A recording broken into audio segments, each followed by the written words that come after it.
नमस्कार विद्यार्थी मित्रांनो, द इन्फिनिटी अकॅडमीच्या यूट्यूब चॅनलवर मी सागर हंगे आपणा सर्वांचं मनापासून स्वागत करतो.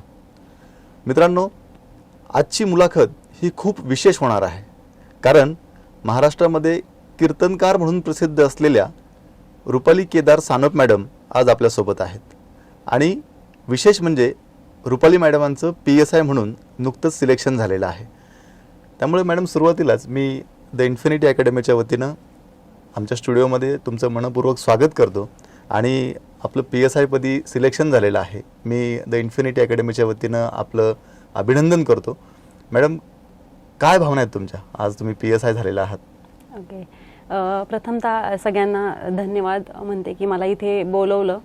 आणि का मला भावना तर अशी आहे की आनंद आहे. आपण एवढा अभ्यास केला आहे, त्याचं काहीतरी चीज झालेलं आहे असं सांगेन.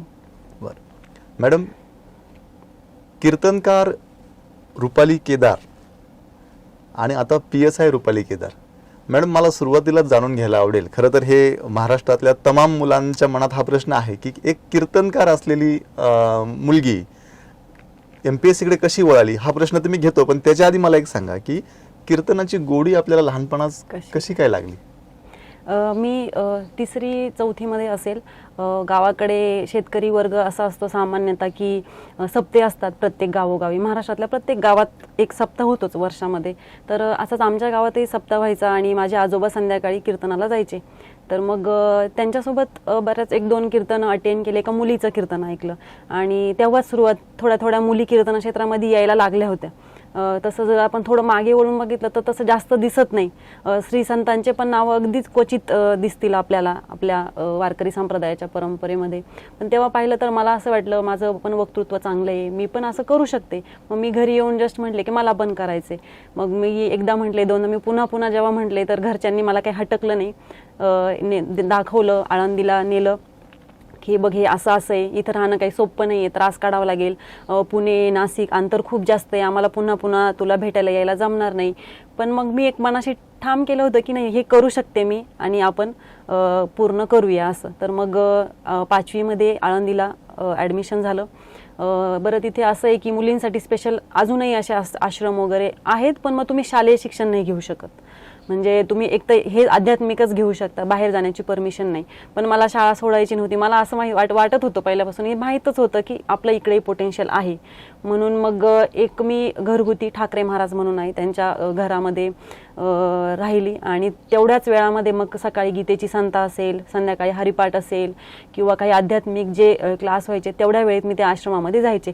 म्हणजे मी त्याच्यावर तोडगा काढला की आपल्याला करायचं आहे तर आपण बदल कर. जर मला असं वाटलं असतं की करायचं आहे मग शाळा सोडून देऊ, राहू आश्रम, असं मी नाही केलं. मी त्याच्यामध्ये काही बदल करून शाळेत पण टिकून राहिली आणि कीर्तनाचं पण शिक्षण घेतलं हळूहळू. म्हणजे मॅडम, अध्यात्माचं शिक्षण आणि शालेय शिक्षण असं दोन्ही तुम्ही आळंदीमध्येच पूर्ण केलं?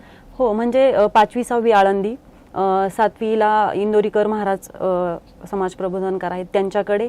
त्याच्यानंतर 8वी ते 12वी आव्हाड सर म्हणून आहेत, माझे काका आहेत ते, त्यांच्याकडे 4-5 वर्ष. आणि सायमल्टेनियसली दोन्ही सोबत करता येतं, कारण असं स्पेशली शाळा सोडून करायला पाहिजे असं काही वाटत नाही मला. आपला समाज पण साक्षर होतोय, त्यांच्या पुढे बोलणारा कीर्तनकार पण साक्षर असला पाहिजे. आपल्याला म्हणजे उगाच काहीतरी सांगताय असं समाजाला वाटलं नाही पाहिजे. आपला कीर्तनकार पुढे बसणारा जो श्रोता आहे तो पुढे शिकलेला असणार आहे, तर मग कीर्तनकार पण शालेय शिक्षण त्याचं चांगलं झालेलं पाहिजे असं माझं एक म्हणणं होतं पहिल्यापासूनच. खरं तर मॅडम, कीर्तनाच्या क्षेत्रामध्ये आतापर्यंत पुरुषांचंच वर्चस्व राहिलेलं आहे आणि तुम्ही त्या वर्चस्वाला छेद देऊन एक युवा कीर्तनकार म्हणून तुम्ही खरं तर नावारूपाला आलेला आहात. मॅडम, मग शालेय शिक्षण झाल्यानंतर मग महाविद्यालयीन किंवा कॉलेजचं शिक्षण आपण मग कुठे केलं? हां, तर मग आता 5वी-6वी आळंदीला झाली होती, 7वी ओझर संगमनेर तिथं झालं होतं. 8वी ते 12वी पर्यंतचं जे शिक्षण आहे ते माझं ब्रह्मानंद न्यू इंग्लिश स्कूल दोडी, जे माझं माहेरचं गाव आहे, तिथे झालं. आणि मी फक्त नुसतं घ्यायचं शिक्षण असं म्हणून नाही केलं, तर शालेय शिक्षणाकडे पण मी 100% देण्याचा प्रयत्न केला. सेमी इंग्लिश घेतलं, सायन्स केलं. पालकांनी पण खूप सपोर्ट केला. आई वडील शेतकरीच आहे, त्यांनाही असं वाटत होतं की आपल्या मुलांनी शिकावं. आज आपल्याला जो शेतीमध्ये काही त्रास आहे तो आपल्या मुलांना होऊ नये, म्हणून त्यांनी पण खूप जेवढं प्रोत्साहन देता आलं तेवढं दिलं. आणि मग ते कंप्लीट झाल्यानंतर इंजिनिअरिंगला ॲडमिशन घेतलं, सपकाळ कॉलेज ऑफ इंजिनिअरिंग इथे नाशिकमध्येच. तेही सुरुवातीला जर म्हणजे मला माझ्या व्यक्तिमत्वानुसार मला असं वाटत होतं की मी वकील व्हावं, पण आपल्याकडून जशा एखाद्या वेळी निर्णय क्षमता कधी कधी आपली चुकून जाते घेण्याची असं, तर मग त्यावेळी आजूबाजूला ग्लॅमर असं होतं की इंजिनिअरिंग करत होते मुलं, डॉक्टर करत होते, आजूबाजूंच्या वाटत सायन्स केलंय तू आणि तू कुठे वकील व्हायला जाते असं. मग थोडं मी त्या प्रेशरमध्ये आले. इंजिनिअरिंग करून चूक केली असं नाही, पण मी तिथे लॉ करायची माझी इच्छा होती, पण स्टँड नाही घेऊ शकले आणि इंजिनिअरिंगला ॲडमिशन घेतलं. तर पहिल्या वर्षी दुसऱ्या वर्षी थोडासा मला चांगला त्रास झाला. म्हणजे एक सेमिस्टर तर असं होतं की मी एका सेमिस्टरला 11 पेपर दिले होते, बॅकचे रेग्युलरचे मिळून. म्हणजे 6च पेपर असतात 6 महिन्याच्या सेमिस्टरला, म्हणजे एवढं अवघड जात होतं. पण मी म्हटलं ना, त्या मधून आपण सोडावं, दुसरं काही करावं, यापेक्षा इथेच आपण 100% देऊ आणि प्रयत्न करू. तर लास्ट इयरला मी सपकाळ कॉलेजमध्ये 3री टॉपर आले, 76% मार्क्स पडले. आणि तरीही मला एक मनातून हे जाणीव होती की टेक्निकल मी 100% देऊन थेरॉटिकल अभ्यास पूर्ण केला आहे सगळं, पण टेक्निकली थोडी आवड आपल्याला कमी आहे. आणि मी त्याच मॉबमध्ये आहे की जेवढ्या मुलं इंजिनिअरिंगचे बाहेर पडतायत महाराष्ट्रामध्ये 2016ला पासआउट, तेवढे जॉब महाराष्ट्रामध्ये मुलांना उपलब्ध नाहीत. आणि मग आपण जेवढं पटकन ॲक्सेप्ट करू की आपण अजून काहीतरी वेगळे काहीतरी बघितलं पाहिजे, अजून काहीतरी केलं पाहिजे. मग विचार केला, पासआउट झालं, खूप काही इंटरव्ह्यू वगैरे असं मी काहीच दिलं नाही. खूप पटकन डिसिजन घेतला की वेळ घालवण्यापेक्षा आपण वेगळं काहीतरी बघितलं पाहिजे. मग पुढे MTech, ME, अजून PG काय काय करता येईल त्याची चौकशी केली. आणि तेव्हाच माझ्या आयुष्यामध्ये मिस्टर नितीन सानप आहेत, त्यांची हे झाली. त्यांनी सांगितलं की हा पण एक ऑप्शन आहे आणि तुझी लॉ करायची इच्छा होती तर तू आत्ता पण करू शकते. पण मी विचार केला, ऑलरेडी आता इंजिनिअरिंगमध्ये एवढे दिवस गेले, पुन्हा लॉमध्ये 4-5 वर्ष, तर अजून काही आपल्याला साजेसं असं काही आहे का करण्यासारखं. तर मग त्यांनी ते स्वतः अधिकारी होते. मग त्यांना मी म्हटलं, तुम्ही म्हणताय MPSC कर, चांगलं आहे, करण्यासारखं आहे, पण ॲज अ अधिकारी तुम्हाला माझ्यामध्ये काही गट्स दिसत आहे का अधिकाऱ्याची, काही आहे का सिन्सिअरिटी माझ्याकडे करण्यासारखी.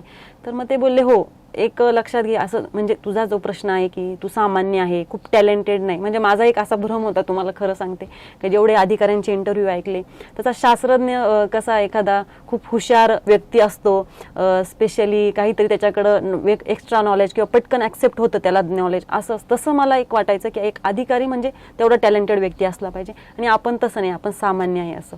पण त्यांनी माझी आधी ती कन्सेप्ट क्लिअर केली की एखादा टक्का किंवा 0.5, 0.7 अशा टक्केवारीमध्ये टॅलेंटचा उपयोग अधिकारी होण्यासाठी होऊ शकतो, पण 99% हा जो फायदा आहे फक्त मेहनतीचा आहे. म्हणून ते थोडं तू बाजूला ठेव आणि अभ्यास प्रामाणिकपणे केला तर नक्की यश मिळेल आणि तू होशील. म्हणजे मॅडम, कॉलेज पूर्ण झाल्यानंतर तुमचं लग्न झालं. हो. आणि लग्न झाल्यानंतर नितीन सानप जे तुमचे मिस्टर आहेत, ह्यांनी सगळ्यात आधी तुमच्या मनामध्ये हे बिंबवलं की तुम्ही MPSC करावं, आणि मग तिथून तुमच्या MPSC ला सुरुवात झाली. मॅडम, मग त्या प्रवासाबद्दल थोडंसं आम्हाला जाणून घ्यायला आवडेल की मग नेमकी प्रवासाला सुरुवात कशी झाली. ओके. तर जेव्हा आता MPSC करायचं ठरलं तर बॅकग्राऊंड माझं होतं टेक्निकल. बऱ्याचदा असं होतं की आपण सत्कार समारंभ होतात आणि एखादा अधिकारी झाला तर त्याला आवडतं का लोक आपलं कौतुक करताय, मलाही आवडतंय. पण बऱ्याच वेळा नवीन जो मुलगा आहे ना तो त्या गोष्टींना भाळतो की खूपच ग्लॅमर आहे, लोक यांना खूप सत्कार समारंभ, आपल्याला पण असं मिळावं. त्यालाही भाळलं तर हरकत नाही, पण त्यापेक्षा अजून महत्त्वाची गोष्ट आहे की भविष्यात आपल्याला जिथे काम करायचे त्याची पूर्ण माहिती काढली पाहिजे. जर कॉम्पिटेटिव्ह एक्झामकडे जायचं आहे तर मग बँकिंग आहे, UPSC आहे, MPSC मध्ये पुन्हा टेक्निकल काही पोस्ट आहे. तर मग त्याच्यामध्ये मला मार्गदर्शन करण्यासाठी मिस्टर नितीन सानप यांचा भरपूर गाईड झालं. त्याच्यानंतर आदरणीय राम खैरनार सर आहेत, त्यांनी मला खूप चांगलं गायडन्स केलं की तुझं जे व्यक्तिमत्व आहे ना तर ते लोकांशी कनेक्ट आहे. कीर्तनामुळे तू खूप जास्त महाराष्ट्रात फिरली आहे, लोकांचे प्रॉब्लेम्स जवळून पाहिले आहेत, तर मग प्रशासनात तू चांगलं काम करू शकशील टेक्निकल फील्डपेक्षा असं. आणि तशी थोडी मला टेक्निकल, जसं म्हणजे मी इंजिनिअरिंगचा थेरी अभ्यास करून चांगले मार्क्स पाडायचे, पण टेक्निकलचा एखादं प्रॅक्टिकल आला ना मला थोडंसं बोरच व्हायचं. तर मग मी ते टाळलं. म्हणजे मी कोणतीही टेक्निकल बॅकग्राऊंड असताना कोणतीही टेक्निकल एक्झाम दिली नाही, फॉर्मच भरला नाही कोणताच. ठरवलं होतं की राज्यसेवेच्या अंतर्गत येणाऱ्या जेवढे प्रशासकीय पदं आहेत ते आपण सगळे ट्राय करूयात असं. आणि मग हळूहळू अकॅडमी जॉईन केली. एक आपल्या अंगी शिस्त पाहिजे मला असं वाटतं. म्हणजे बऱ्याच वेळा अकॅडमी जॉईन न करताही मुलांना पोस्ट मिळते, भरपूर आहेत माझे मित्र वगैरे.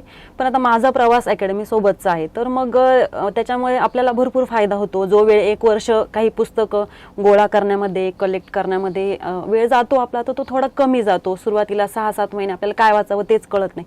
पण जेव्हा जातो आपण अकॅडमीमध्ये तर क्लासेस चालू असतात, म्हणजे आपल्याला माहिती नाही काय वाचावं, पण तरी आपल्या कानावर जे गरजेचं आहे ते पडत असतं. म्हणून ते मला थोडं सोपं वाटलं. आणि घरच्यांचा सपोर्ट याच्यासाठी की क्लास म्हणजे जेव्हा मी अकॅडमी जॉईन केली तेव्हा काही लग्न झालेलं नव्हतं, आणि कीर्तनाच्या पैशांतून मला जेवढी मला ॲडमिशन घ्यायला तेवढे पैसे माझ्याकडून थोडेफार साचवलेले होते मी, कमी पडत होते. पण माझी आई खूप प्रेरणादायी आहे माझ्यासाठी. म्हणजे तिच्या बऱ्याच लेडीज अशा असतात का साडी, सोनं, नाणं याच्यामध्ये खूप आनंद मानणारे असतात, पण तिला तिच्या मुलांच्या शिक्षणापुढे काहीच दिसत नव्हतं. तिने तिच्या पोथीमध्ये खालच्या ज्या 2 मंगळसूत्रांच्या वाट्या असतात त्या तशा ठेवल्या, आणि बाकीचे जे काही सोनं होतं त्या पोथीतलं ते सगळं मोडून माझ्यासाठी क्लासचे पैसे तिने पूर्ण केले. बऱ्याच वेळा असं होतं, आता इंजिनिअरिंग पूर्ण केलंय, तू जॉब कर, आता हे काय नवीन MPSC काय, त्यांना काय. पण असं काही नाही, आपले मुलं करताय तर ते खूप चांगलंच करताय असं त्यांनी हे केला. आणि नंतर मग लग्न झालं होतं, मग गायडन्स, घरचाच गायडन्स होता, अकॅडमीचा गायडन्स होता, आणि हळूहळू अभ्यास सुरू केला. मग बरं, म्हणजे ह्या सगळ्या प्रवासामध्ये तुमच्या आईची मेहनत तितकीच आहे. हो हो हो, खूप आहे. म्हणजे कसं सांगाय मी तुम्हाला की मी स्वतः कीर्तन करते, पण माझ्या आई वडिलांना कधी वारीला जायला जमत नाही, कारण त्यांना शेतीची वारी त्यांच्या नशिबामध्ये आहे. आणि खूप प्रेरणा आहे मला माझ्या घरातूनच. मला म्हणजे मला बहिणाबाईंच्या ओव्या खूप आवडतात, आणि त्यांच्या आयुष्याला मी माझ्या आईशी कोरिलेट करते. त्यांची एक ओवी आहे की माझ्यासाठी पांडुरंगा तुझं गीता भागवत, पावसात समावत मातीमध्ये निपजत. म्हणजे जर देव शोधायचाच आहे तर तो मला इथं बसल्या बसल्या दिसतो. जसा माझ्या आईने तिच्या कामात आणि तिच्या मुलं घडवण्यात देव मानला, तर मी पण त्यांच्याकडून प्रेरणा घेतली की देव काय असा चमत्कारिक होऊन आपल्या पुढे भेटेल असं नाही. आपलं काम प्रामाणिकपणे करणं आणि त्याला देव मानणं, तर आपण तिथपर्यंत पोहोचू शकतो. तर मी पण ज्यावेळी मी अभ्यास करत होते ना, तर अभ्यास माझा देव होता असं मी म्हणेन. मॅडम, तुम्ही कीर्तनकार नंतर मग तुम्ही पुन्हा MPSC. आता तुम्ही खरं तर कीर्तनकार म्हटलं की साधू संतांचे विचार तुम्ही समाजात पोचवतात खरं तर. आणि मग हे सगळे विचार पोचवत असताना तुम्ही अभ्यासाला लागलात. तर मग अभ्यास करताना ह्या कीर्तनाची किंवा ह्या अध्यात्मकाची काही तुम्हाला मदत झाली अभ्यासामध्ये? हो, आता मी तर म्हणेन कीर्तन ही माझ्या आयुष्यातली सगळ्यात पॉझिटिव्ह गोष्ट आहे. 4थी पासून मी अभ्यास सुरू केला होता. 8वी मध्ये मी पहिलं कीर्तन केलं. आणि घरची म्हणजे आमच्या गावाकडे शेती भरपूर असते, पण पर्जन्य छायेखालचा प्रदेश आहे सिन्नर तालुका, त्याच्यामुळे मला आर्थिक पाठबळ पण मिळालं. जिथे जिथे मला गरज शिक्षणाला होती तिथे तिथे त्याच्यातून मला त्याचाही फायदा झाला. आणि दुसरी गोष्ट एक स्पिरिच्युअलिटी. जेव्हा मी अभ्यास करायचे 2 तास 3 तास झाले तर विरंगुळा म्हणून जर कोणी मूव्ही पाहत असेल, कोणी अजून काही पाहत असेल, त्यावेळी मी संत तुकाराम महाराजांचे अभंग असतील, महेश काळे आपले शास्त्रीय गायक आहे त्यांचं संगीत मला खूप ऐकायला आवडायचं, किंवा संत ज्ञानेश्वरांचं पसायदान आहे. या गोष्टींमध्ये थोडा अभ्यासातून बदल पण आणि पॉझिटिव्हिटी पण त्या गोष्टीतून मिळते आपल्याला. मग प्रत्येकाचं वेगवेगळं असू शकते पॉझिटिव्हिटीचं, तसं माझं कीर्तन होतं बाबा, असं त्याचा मला फायदा झाला भरपूर. बरं मॅडम, आता तुम्ही कीर्तनकार आहात आणि म्हणून तुम्हाला मी एक प्रश्न विचारतो की अलीकडच्या काळामध्ये आपण बघतोय की मुलं 5-5, 6-6 वर्ष अभ्यास करतात, आणि अभ्यास करत असताना जर एखाद्या मुलाची 3-4 वर्ष कुठलीच पोस्ट नाही मिळाली किंवा कुठलीच एक्झामची प्री पण नाही पास झाले, तर मग त्यांना असं एक नैराश्य येतं. ती मुलं डिस्टर्ब झाल्यासारखी वाटतात. ती दिवसभर लायब्ररीमध्ये बसून असतात, पण त्यांच्या डोक्यामध्ये दुसरंच काहीतरी चालू असतं. म्हणजेच कुठेतरी ती मुलं नैराश्याच्या गर्तेत जाताना आपण पाहतो, कारण त्यांना समाजाचं प्रेशर असतं, आई वडील वाट बघत असतात की पोस्ट कधी मिळणार आहे, पास कधी होणार आहे. मग अशा वेळेस आपण काय सांगाल त्या मुलांना की त्यांनी त्या नैराश्यावरती कशा प्रकारे मात करायला पाहिजे? आता त्यातून मी स्वतः पण गेलेली आहे. म्हणजे मी 17ला अभ्यास सुरू केला, पण मग 16, 17 झालं, 18 झालं, मला यश काही मिळालं नाही. आणि मला पण स्वतः असं झालं की आता आपल्याला डिप्रेशन आलंय, ऑलरेडी इंजिनिअरिंगचं काही आपल्याला आउटपुट आलं नाही, आता आपल्याला इकडे पण जर काही आलं नाही तर कसं होईल असं. पण यावेळी मला असं वाटतं बाहेरच्या जगातून काही पॉझिटिव्हिटी घेण्यापेक्षा आपण नेहमी आपल्या घरच्यांकडून घेतली पाहिजे, की आपले आई वडील असतात, पती असतो किंवा नातेवाईक असतात जे आपल्यासाठी दिवस रात्र मेहनत करत असतात आणि फक्त आपण यशस्वी व्हावं म्हणून आपण 1 वर्ष 2 वर्ष 3 वर्ष अभ्यास करतो, त्याचं टेन्शन घ्यायचं कारण नाही. पहिली गोष्ट तर आपण टेक्निकली ABCD आपले काहीतरी प्लॅन असले पाहिजे. एखादं MPSC ची पोस्ट म्हणजे आपलं आयुष्य असत नाही. म्हणून मिळालं तर छानच आहे, पण नाही मिळालं तर आपण वेगळं काय. आणि MPSC पेक्षा अजून भरपूर क्षेत्र आहेत का जिथे आपलं काही बॅकग्राऊंड असतं, इंजिनिअरिंगचं असतं किंवा कोणाचं डॉक्टर मेडिकल काही पण असेल, तिथेही पुढे आपण जाऊन म्हणजे स्किप करून पुढे करू शकतो, म्हणजे निगेटिव्हिटीमध्ये न जाता. पण मग टिकूनच जर प्रामाणिकपणे अभ्यास केला ना सर, तर मी तर म्हणेन की अपयश खूप कमीच येतं इथे. की क्लास 1चा टार्गेट ठेवून सगळा आवाका कंप्लीट जर केला ना, तर क्लास 3ची का होईना पोस्ट आपल्याला मिळतेच. म्हणजे प्रामाणिकपणे अभ्यास करणं याचा पुरावा ज्याच्या त्याच्या मनालाच माहिती आहे का कोण किती करतं. पण बऱ्याच वेळा असं होतं की कधी कधी नशीब पण साथ देत नाही, एखाद्या मार्कावरून राहते, जागा कमी येतात. आणि माझी पॉझिटिव्हिटी त्यावेळी अशी क्रिएट करायची की आपली आई शेती करते, बऱ्याच वेळा काही मालाला भाव भेटत नाही, मग तिचं पूर्ण अख्ख्या वर्षाचं अपयश तिच्या माथी येतं की सगळं पाण्यात जातं. बऱ्याच वेळा ते रात्र दिवस काम करायचे आणि मालाला काहीच भाव भेटायचा नाही. पण ती परत दुसऱ्या दिवशी नव्याने उभी राहायची. नवीन शेत, आपलं मुलं शिकतायत, नवीन शेत करायचं. ती कधी निगेटिव्ह होऊन घरामध्ये बसली नाही. मग असं जर आपले पालक, आपले आजूबाजूचे लोक रोज निगेटिव्हिटीमधून पॉझिटिव्हिटीकडे जातात, तर आपल्याला एखादं अपयश आलं तर ते पचवताच आपल्याला आलं पाहिजे. आणि ते पचवणं हे एक अधिकाराचं लक्षणच आहे. म्हणजे तो संयम आणि ते घडणं ही या अधिकारी पदाची एक प्रोसेस आहे. जर एखादं कोणी म्हणत असेल 1 वर्षात आलं पोस्ट मिळाली, जर इंजिनिअरिंग व्हायला 4 वर्ष लागतात, डॉक्टर व्हायला 4 वर्ष लागतात, तर एक अधिकारी 1 वर्षात घडावा अशी अपेक्षा आपण कसं करू शकतो? वेळ तर जाणारच आहे. आपल्याला एवढा अधिकारी म्हणून एवढी मोठी पोस्ट आपल्याकडे हातात देणार आहे, आपल्याला काम बघायचं आहे, तर तो अधिकारी संयमी असला पाहिजे, त्याला निगेटिव्हिटी पचवता आली पाहिजे, त्याला सगळंच. तर मग ती एक प्रोसेस आहे मी म्हणेन, आणि त्याला फेस करा तरच आपण घडू शकतो. असं आणखी एक प्रश्न मी तुम्हाला विचारतो. खरं तर महाराष्ट्रातील अनेक मुलांच्या मनामधील हा प्रश्न असेल. आता मॅडम, तुम्ही एक सुशिक्षित कीर्तनकार आहात, शिकलेले आहात, आणि आता त्याच्यानंतर तुम्ही आता अधिकारी झालेले आहात.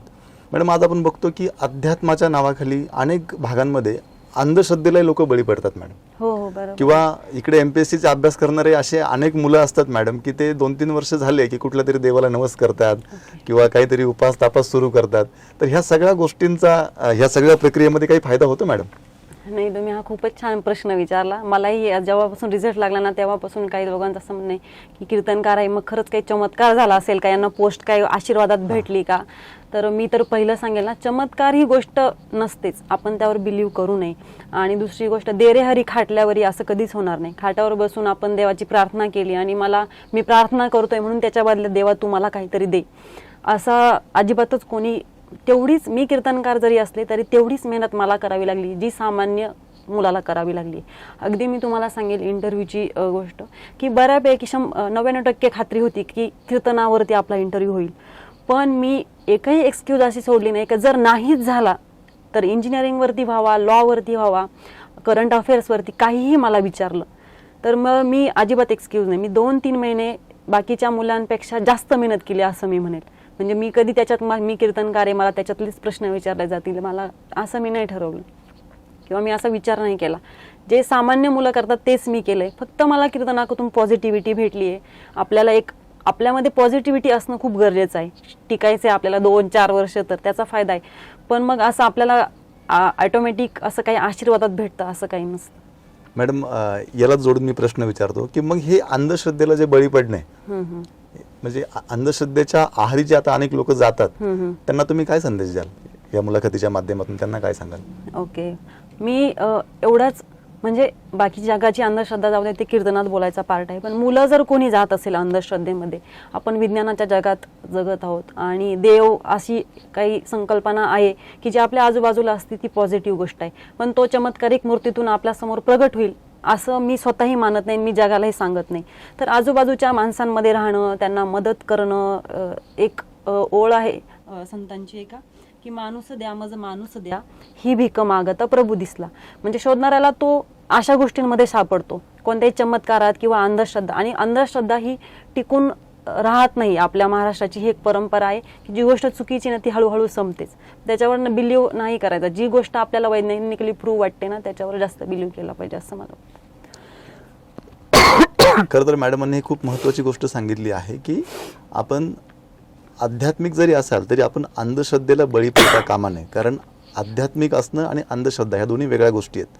मॅडम, आता थोडंसं आपण पुन्हा स्पर्धा परीक्षेकडे येऊया. तुम्ही अभ्यासाला सुरुवात केली, त्याच्यानंतर साधारणतः प्रिलियम, तर प्रिलियमसाठी आपण कंबाईनच्या कुठले कुठले पुस्तकं आपण वाचली, त्या लेखकांची नावं सांगा जेणेकरून नवीन मुलांना त्याचा फायदा होईल. सुरुवातीला 5-6 महिने तर काय वाचावं हे कळत नव्हतं. त्यावेळी मी सगळे स्टेट बोर्डचे रिव्हिजन कंप्लीट केल्या होत्या. 2-3 रिव्हिजन व्यवस्थित अंडरलाईन करून, की नंतर रिव्हिजन करायला खूप कमी वेळ लागला पाहिजे. त्याच्यानंतर मग हळूहळू ऑथरचे बुक्स घेतले.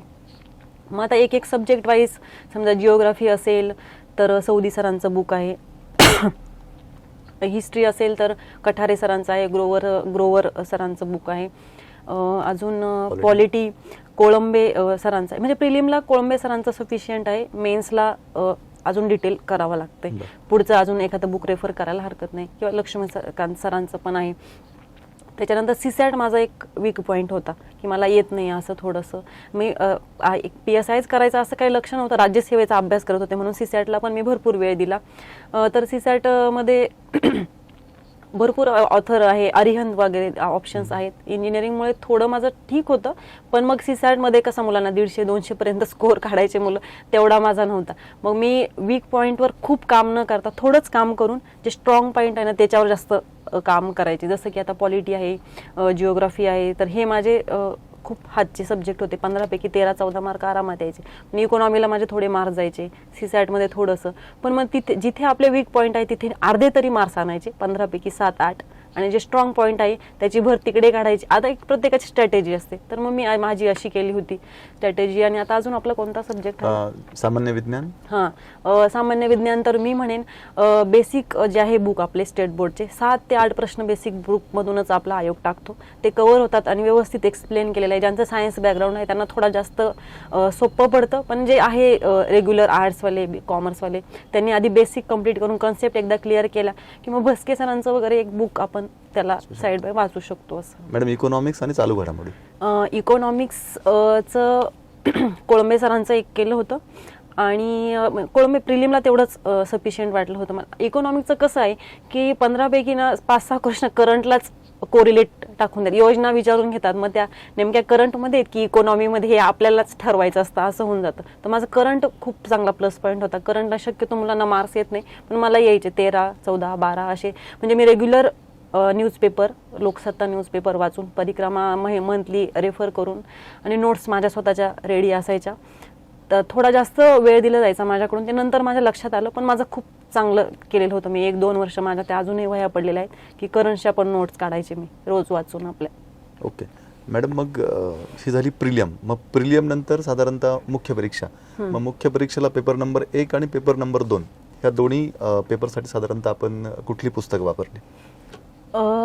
म्हणजे आता माझं जेव्हा हा प्रिलिमचा रिझल्ट आला त्यावेळी माझा राज्यसेवेचा पण स्कोअर चांगला होता. मग ती पण प्रिलिम निघेल मला असं वाटलं होतं, म्हणून पहिले 2-3 महिने मी कॉमन अभ्यास करत होते. म्हणून माझं लँग्वेज तर दोन्ही व्यवस्थित सोबतच क्लिअर होत होते. आता लँग्वेज जर म्हटलं तर वाळंबे सरांचं बुक आहे मराठीसाठी, बाळासाहेब शिंदे सरांचं बुक आहे बेसिक कन्सेप्ट, आणि वोकॅब जर म्हटलं तर बक्षी सरांचं एक बुक आहे. आणि त्याच्या व्यतिरिक्त करंट सेम प्रिलिमला जे होतं ते जिओग्राफी, हिस्ट्री सेम तसंच. आणि लॉसाठी किशोर लवटे सरांचं जे बुक आहे तर ते रेफर केलं होतं. आणि त्याच्यामध्ये बऱ्याच, आता आयोग कसा सुरुवातीला फक्त कलम विचारायचा, आता कन्सेप्ट बेस जातो कायद्यांना पण. उदाहरणं देतात की आता असं असं झालंय तर कोणतं कलम इथे लागू पडेल. तर मग सगळं सर्रास वाचून सगळ्यात जास्त रिव्हिजन मी त्यावेळी लॉला दिलं, कारण वेटेज ज्याला जास्त आहे आपण त्याला जास्त वेळ दिला पाहिजे, ही सोपी गोष्ट आहे. तुलनेने मग कायद्यांचा जरा जास्त अभ्यास केला होता. थोडे HRDचे पॉईंट आहेत तर ते IP सिंग सरांच्या याच्यातून काही कव्हर केले होते. आता मुख्य परीक्षा झाल्यानंतर सगळ्या मुलांना भीती असते ती मुलाखतीची. आणि आता मॅडम तुम्ही विचारणार आहे की मुलाखतीची तयारी त्यांनी कशी केली. मॅडम, मुलाखतीची तयारी कशी केली आणि साधारणतः कुठल्या प्रकारचे प्रश्न आपल्याला विचारले होते? ओके. मुख्य परीक्षा झाली होती 2019ला ऑगस्टमध्ये, आणि इंटरव्ह्यू झाला अगदी 2-2.5 वर्ष आले. ग्राउंड आणि इंटरव्ह्यू होता. तर लगेच तर काही टेन्शन घेतलं नाही. पुढच्या परीक्षा आपण तोपर्यंत देऊया राज्यसेवेच्या ज्या येत आहेत त्या, जेव्हा ग्राउंडच्या काही डेट्स असा अंदाज येईल तेव्हा प्रयत्न करू असं विचार होता. पण मग कोविडमुळे सगळं कोलॅप्स झालं, परीक्षा पण काही झाल्या नाही. पण मग करंट वाचायला मला पहिल्यापासून आवडतं, म्हणून ते माझं इंटरव्ह्यूसाठी बऱ्याच वेळा स्पेशली करावं लागतं की चला आजूबाजूला काय चाललंय, किमान आपल्याला तेवढं म्हणजे आलेल्या कॅन्डिडेट किंवा सजग आहे का आजूबाजूच्या वातावरणाशी तो तरी त्यांना बघायचं असतं, तर ते मी रेग्युलरली वाचायचेच. पण मग नंतर जेव्हा ग्राउंड पुढे आलं आणि 1.5 महिना होता माझ्या हातामध्ये जेव्हा डेट्स आल्या होत्या, तर त्या 1.5 महिन्यामध्ये 2-4 मॉक दिले मी, इथेच राम सरांनी घेतले. आणि तयारी करायची तर असंच आहे, मी पहिला मॉकचा अनुभव सांगते माझा, की आपल्याला प्रेशर इतकं आलेलं असतं. मी 1000 लोकांसमोर कीर्तन करत होते, पण पॅनल समोर बसलाय असं इमॅजिन करून जेव्हा मी पहिल्या मॉकला गेले ना, तर माझ्या लक्षात आलं की आपल्याला पण प्रेशर हँडल होत नाही. म्हणून मी मगाशी पण म्हटले की कीर्तनकार जरी असले तरी मी मेहनत तितकीच घेतली जी बाकीच्यांनी घेतली. म्हणजे अगदी सोपे सोपे प्रश्नांची उत्तरं मला देता आले नाही. बोलता बोलता माझं पसायदान सुद्धा चुकून गेलं होतं मला ज्यांनी पहिल्याच मॉकला विचारलं. मग मला असं झालं की नाही म्हणजे आपण एवढं कॅज्युअली घेऊन फायदा नाही, ग्राउंड पाय जमिनीवर ठेवा. कीर्तनकार जरी असला आपण, आपल्याकडे खूप चांगलं स्किल आहे, कॉन्फिडन्स आहे, लोकांसमोर बोलण्याची हिंमत आहे, तयारी आहे, पण तरी आपल्याला काम करावं लागेल. मग सगळीच सुरुवात केली, अगदी पुन्हा लॉ अभ्यास पुन्हा केला. कोणताही कलम विचारावा तर तो मला सांगताच आला पाहिजे असं लॉचं केलं. आणि करंटचं रेग्युलर वाचत होते, पण ग्राउंडमुळे मला 2 वेळा ग्राउंड करायचं. पण एक तर जेव्हा आपण व्यायाम करतो खूप आरामाची गरज असते, खूप आपलं तेच भरपूर मोठा प्लॅन असतो, डाएट खाणं पिणं सगळंच, तर करंटचं काही वाचायला वेळ भेटायचा नाही. तर मग माझ्यासाठी माझे मिस्टर आणि माझा भाऊ UPSCच्या मुख्य परीक्षेची तयार करत होता, माझ्याकडेच होता तो. मग ते दोघं माझ्यासाठी मदत करायचे. तो रेग्युलरली मुख्य परीक्षेसाठी पेपर वाचायचाच आणि तेही माझ्यासाठी वाचायचे. मग संध्याकाळी जेवताना आम्ही त्या टॉपिकवर डिस्कस करायचो की आज असं असं काही घडलेलं आहे, ॲज अ अधिकारी आहात तुम्ही, तर तुम्हाला काय वाटतं. तो पण आता UPSCचा तयारी करतो, तर तुला काय वाटतं. मग ते म्हणजे असं आपल्याला वाटतं, पण तिथपर्यंत पोहोचण्यासाठी खूप लोकांची मेहनत असते. तेवढा 1.5 महिना त्यांनी माझं ते करून घेतलं. आणि लॉ मी माझा जसा जसा वेळ भेटेल काही रेकॉर्डिंग्स, व्हिडिओ कॉल वगैरे त्याच्यावर बघून कंप्लीट केला. आणि 5वा जो मॉक, शेवटचा जो माझा मॉक होता ना, तो खूप छान झाला होता आणि मला कॉन्फिडन्स आला होता की आपली सगळी तयारी झाली. मला समजा लॉचं पण सगळे उत्तरं देता आले होते आणि सेम त्याचंच रिफ्लेक्शन पडलं इंटरव्ह्यूला. मेन आयोगाचे सदस्य होते.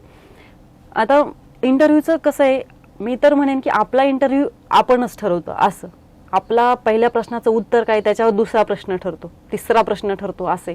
आणि ते सरांनी सांगितलं होतं की असं आहे, पहिलं उत्तर काय द्यायचे हे जर तुम्हाला अंदाज आला आणि शेवट ज्यावेळी आयोगाचे पॅनल मार्क्स लिहितात ना, त्यावेळी तुम्ही कोणत्या पॉईंटवर आहात, त्यांच्या मनात त्यावेळी कोणती पॉझिटिव्हिटी तुम्ही क्रिएट करू शकता, त्यावेळी तुमचे मार्क्स ठरतात. मग पहिल्यांदाच मला प्रश्न त्यांचा असा होता की म्हणजे आउट ऑफ मार्क्स आलेले होते मला ग्राउंडला. 2 जणी होतो आम्ही, शीतल आपली फ्रेंड आहे, दोघी. तर आमचं क्लॅपिंग झालं होतं याच्यावरती ग्राउंडवरती, म्हणून थोडं हायलाईट झालं होतं की आउट ऑफ मार्क्स घेतले या दोघींनी असं. मग आम्ही इंटरव्ह्यूला गेलो, तर मग वॉकिंगला मी थोडीशी पुढे होते. मग सरांनी मला प्रश्न केला की म्हणे खूपच अंगकाठी बारीक दिसते, तुम्ही कसं काय वॉकिंग एवढी फास्ट केली, असं कसं कसं काय जमलं. तर म्हटलं सर मी एक शेतकऱ्याची मुलगी आहे. आणि मी असा विचार म्हटलं, जर आपल्याला प्रोफाईलमध्ये सरांनी नाही पाहिलं तर कीर्तन आहे, प्रवचन आहे, हे जे आपली खरोखर पॉझिटिव्ह पॉईंट आहे, इथे जर इंटरव्ह्यू नाही फिरला तर थोडंफार आपल्या मार्कांची इकडे तिकडे होऊ शकते. मग आपला स्मार्टनेस आपल्याला दाखवता आला पाहिजे. त्यावेळी त्यांनी मला प्रश्न असा कोणताहीच विचारला नव्हता की त्याचं उत्तर कीर्तनाकडे फिरेल, पण मी उत्तरातून डायरेक्शन दिली त्यांना की सर लहानपणी माझी आळंदीची पंढरपूरची वारी पायी पायी झालेली आहे. आणि खरोखर झालेली होती, खोटं नव्हतं ते, फक्त त्यावेळी ते मला द्यायला सुचलं की आपण. आणि जस्ट सर काहीतरी लिहित होते, त्यांनी पेनच खाली ठेवून दिला. बरं, डेंजर कंडिशन अशी की आम्ही सलग 7-8 मुली अशा ENTC डिपार्टमेंटच्याच सगळ्या इंटरव्ह्यूला गेलो होतो. म्हणजे पहिला तर त्यांचं वाक्य असं होतं, दुसरे जे सदस्य होते आहे ते म्हटले की ENTCच्या सगळ्या मुलींनी PSIच व्हायचं ठरवलंय का म्हणे. तर म्हटलं बापरे, खूपच निगेटिव्ह आहे माइंड, आता आपल्याला पॉझिटिव्ह करायला पाहिजे सदस्यांचा. मग जेव्हा त्यांनी विचारलं, अच्छा मग एवढ्या लहानपणी कशी काय वारी, लोक तर रिटायर झाल्यावर करतात, तुम्ही कशा काय एवढ्या लवकर केली. तर मग सांगितलं सर कीर्तनाच्या शिक्षणासाठी आळंदीला होते, तिथून वारी केली होती. इंदोरीकर महाराजांच्या आश्रमामध्ये होते, तिथून आळंदीची वारी पायी पायी झालेली होती. अच्छा मग कीर्तनाचं शिक्षण घेतलंय का. मग हळूहळू प्रश्न फिरले आणि मग सगळा बऱ्यापैकी इंजिनिअरिंगचे पण काही 2-3 प्रश्न विचारले, पण कमी प्रमाण होतं.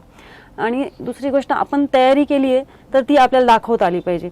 आता माझ्या पूर्ण इंटरव्ह्यूमध्ये लॉचा मला एकही प्रश्न विचारलेला नव्हता, पण मी फुल तयारी केली होती की मला कोणत्याही लॉचं कलम विचारलं तर सांगता यायला पाहिजे.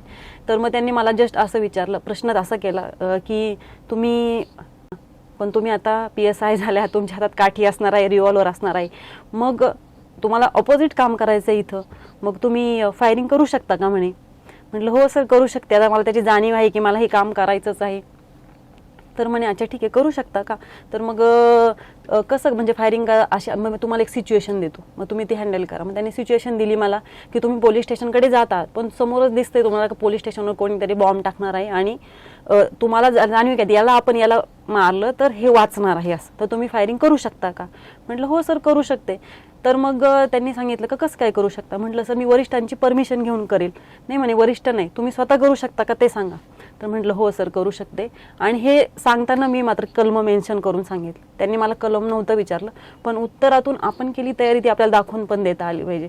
म्हणजे सगळे उत्तर देता येणं याच्यापेक्षा आपल्या स्मार्टली उत्तर देता येणं ते छान आहे असं मला वाटतं. आणि तुलनेने इंटरव्ह्यूचं रिफ्लेक्शन छान झालं. 40 पैकी 30 मार्क्स आले. टॉपचे मार्क्स दिलेत त्यांनी इंटरव्ह्यूला. म्हणजे नक्कीच छान होता इंटरव्ह्यू असं मी म्हणेन. आणि एक विशेष गोष्ट म्हणजे जसं आता मॅडमांनी उल्लेख केला, फिजिकलला म्हणजे ग्राउंडला मॅडमांना 100 पैकी 100 मार्क्स मिळालेले आहेत.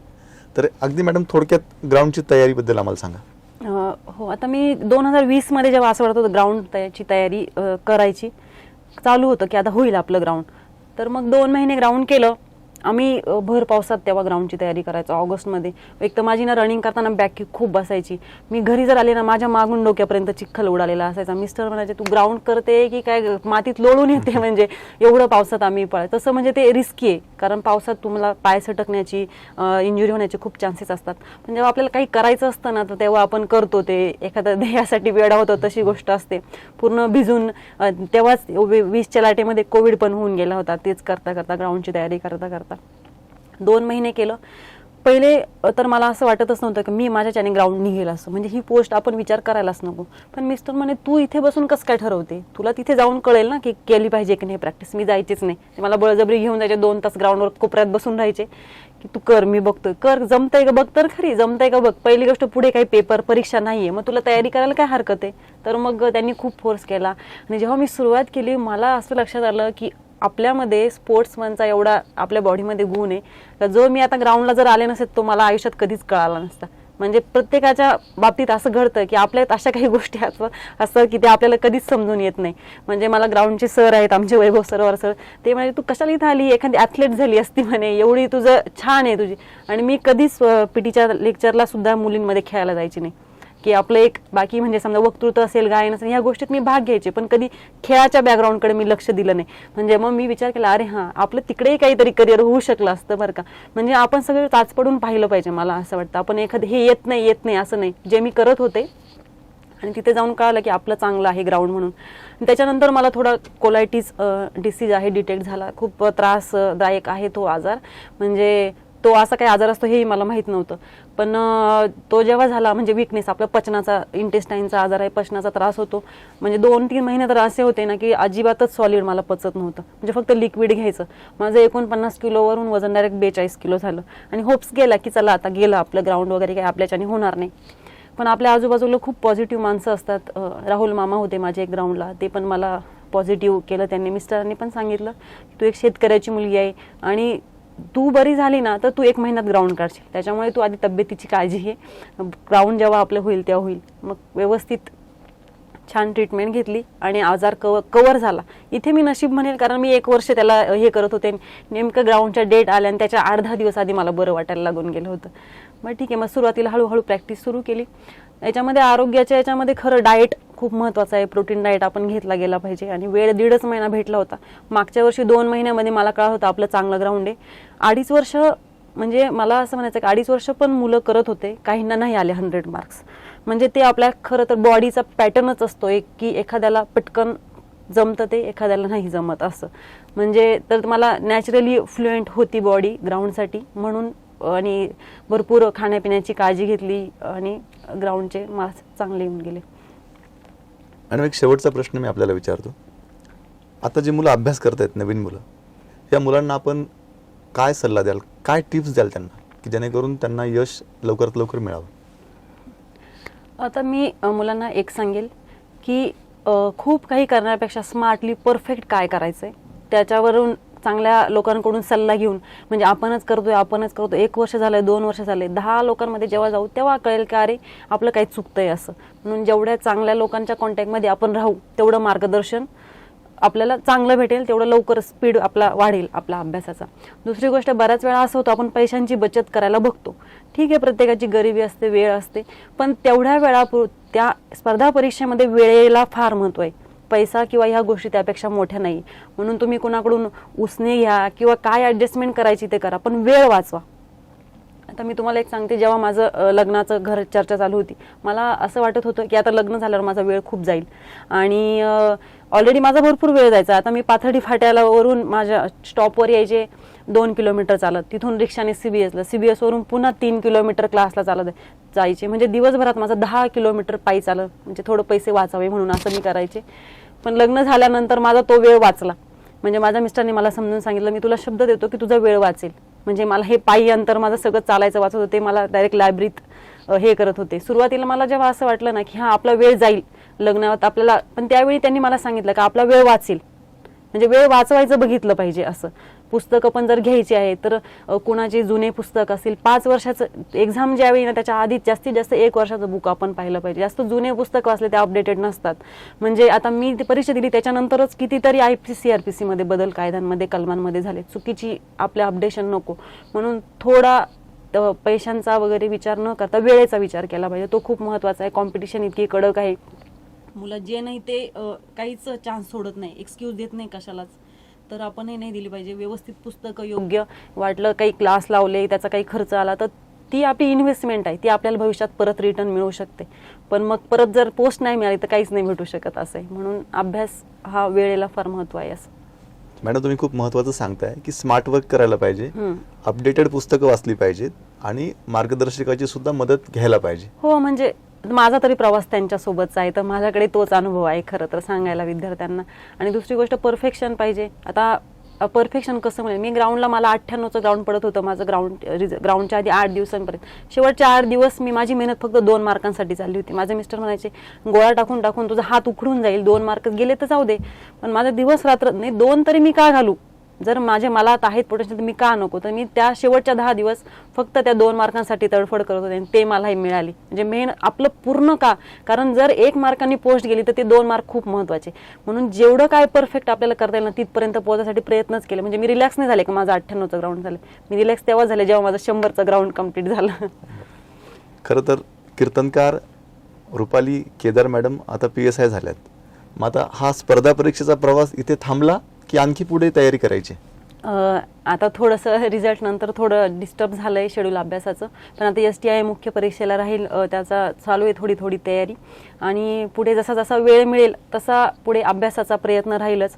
म्हणजे असं बऱ्याच वेळा असतं की स्वप्नातली पोस्ट असते एखाद्याची, ते मुलं नाही करत पुढे.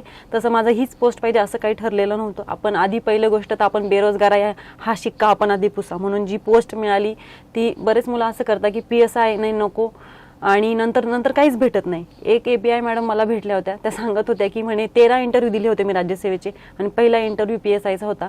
13 वर्षांनी मला दुसरी कोणतीच पोस्ट भेटली नाही, पुन्हा PSIच मला मिळाली. तर मी कदाचित ती तेव्हाच घेतली असती तर माझी पोस्टिंग आता कुठेतरी असते. असं म्हणजे ऑब्व्हियसली क्लास 1चं आपण स्वप्न पाहिलंच पाहिजे, पण आधी आपला बेस बनवला पाहिजे. जी मिळेल ती पोस्ट, कारण जॉब करून पण मुलं अभ्यास करू शकतात. म्हणून मीही प्रयत्न करेल की जॉईन करून मला कसा अभ्यास करता येईल असं. हा खूप महत्त्वाचा सल्ला मॅडम देत आहेत की ह्या स्पर्धेच्या युगामध्ये स्पर्धा खूप वाढलेली, तर अशा वेळेस आपल्याला जी आधी पोस्ट मिळेल ती आपण घेतली पाहिजे आणि मग त्यानंतर पुढे आपली जी काही ड्रीम पोस्ट असेल त्या दिशेने आपण गेलं पाहिजे. मॅडम खरं तर आज आपण आमच्या स्टुडिओमध्ये येऊन मुलांना खूप अनमोल असं मार्गदर्शन केलेलं आहे. आम्ही विचारलेल्या प्रश्नांची आपण उत्तरं दिली. मॅडम मी द इन्फिनिटी अकॅडमीच्या वतीनं आपले मनपूर्वक आभार मानतो आणि आपल्या पुढील वाटचालीस आपल्याला मनपूर्वक शुभेच्छा देतो. खूप खूप धन्यवाद मॅडम. मी पण सागर हंगे सरांचे आभार मानते, मला इथे बोलवलं आणि मी जे सांगितलंय मी विशेष काही नाही सांगितलं, मलाही कोणीतरी सांगितलंय म्हणून मी त्या एक चेनचा भाग आहे. म्हणून मी तोच संदेश मुलांना देते आहे, कारण देणाऱ्याने देत जावे, घेणाऱ्याने घेत जावे, देता देता एक दिवस देणाऱ्याचे हात घ्यावे. म्हणून माझ्यासारखे पुढे कोणी ऐकावं आणि त्यांनी पण अधिकारी होऊन पुढच्याला ती माहिती द्यावी, एवढंच मी म्हणेल. मॅडम खूप खूप धन्यवाद. Thank you so much.